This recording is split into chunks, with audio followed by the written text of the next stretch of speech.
Hello everyone, my name is EmeraldSpencer, and this is going to be a bit of an interesting one. So, as almost everyone should know, it was just Christmas at the time I'm recording this. And, I got myself a little something. I haven't had a webcam upgrade since 2018.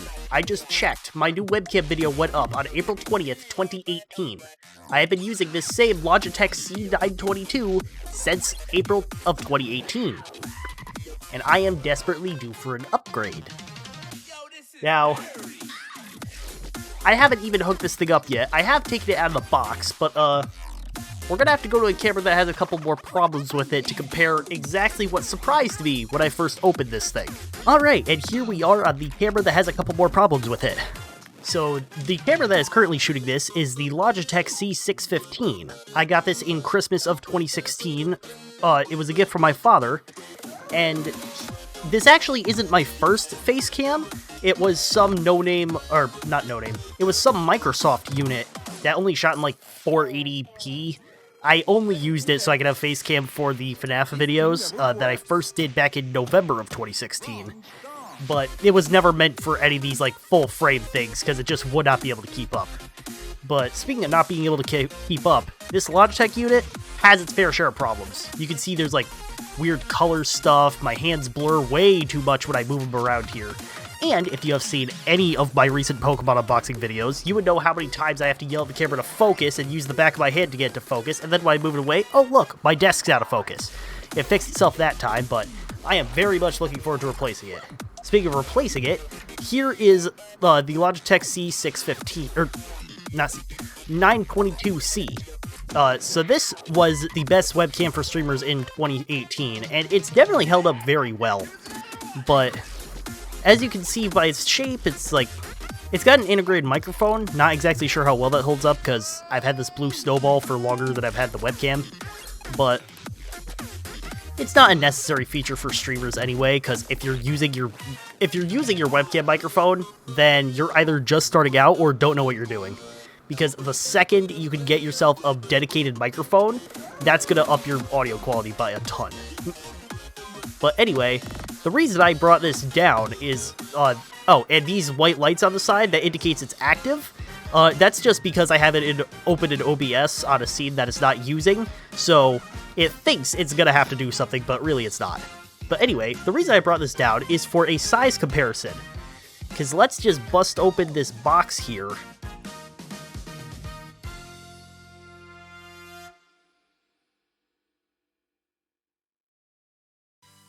You see the difference here? This thing is significantly bigger than I thought it was going to be. Gotta hold this different. Which is honestly great. The draw of this thing is that it's using a full-size Sony sensor in here. That's a nice big lens right there. And it's going to be using USB 3. I think it said O? USB changed their 3-point specs so many times. USB 3.0 or higher. So more than likely, based on the fact that it came out so recently, it's probably using USB 3.2 Gen 1. Which functionally is not different from USB 3.0 or USB 3.1 Gen 1. Just they decide to rename it every time they change the spec. But you can go watch Linus Tech Tips or Tech Quickie if you want to rant about that. But yeah, this is quite the boxy thing. It's also mostly plastic, which I learned from reviews, but if I hadn't read the reviews first, I would not have expected that. I thought with this finish it'd probably be metal, but it makes sense because the Stream Deck XL over here is a similar material. So at least they're keeping consistent with the materials for their brand. But anyway, I am going to hook up my...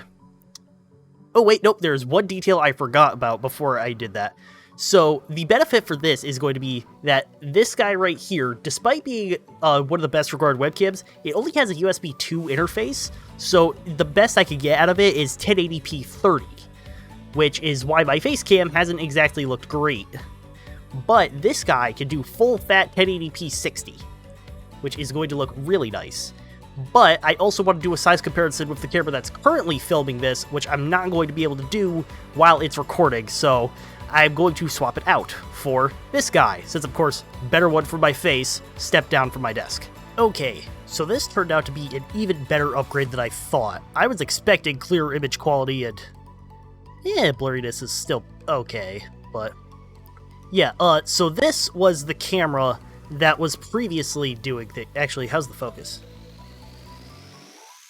Well, it still sees most of the background, but... if I could get... okay, so it appears that it'll still prefer to focus on the background. But maybe there's a setting I can tweak for that. But it's so much clearer. Oop. And maybe... once I do some Pokemon card unboxings, I'll really test its focus capabilities. But, yeah, so this is the webcam that used to be recording my desk. One of the nice things about it that both of these don't feature is that it's very easy to travel with since it folds up into itself. There's also supposed to be a little rubber plug back here, which I need to locate now that I'm not using it. But, yeah, you just bundle this up with, I believe this is the non-removable, non-removable Velcro tie. And, or, excuse me, hook and loop. But, yeah, just very nice camera for what it is. And, of course, size comparison with the Elgato. I can fit this entire thing inside the shell for this unit. So I'm expecting very high things from this. But yeah, now, oh, and one more thing. It features a mounting mechanism to put it on top of a monitor.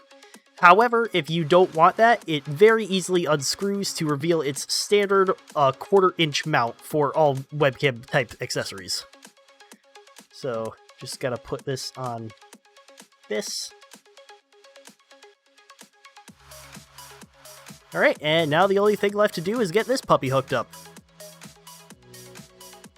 Alright, so as it turns... oop. There you guys are. Alright, so as it turns out, this took a little bit more configuring than I thought it was going to. It tried to over-sharpen this, and it looked absolutely ugly. But once I got these settings dialed in here, just holy crud. I've seen, like, I think back in 2017 was when I first started seeing them on Reddit. Those, like, 30 FPS versus 60 FPS comparisons. Like, oh, look how smooth this video is. I did not expect for it to be this noticeable for my face cam. So, I mean, not only is this full 1080p 60, it's also completely uncompressed going into OBS here. So, I don't know what that's going to do to my file sizes, but it's definitely going to look nice. So... yeah, nicer face cam for future videos. Anyway, thank you guys so much for watching. If you liked it, please be sure to hit that like button, subscribe if you haven't, comment so inclined, ring the notification bell, keeps you updated on all my future videos. Website, Patreon, Mine's Discord, and Twitch links are in the description below. I will see all of you in the next video. Thank you for watching. See you next time. In beautiful 1080p 60.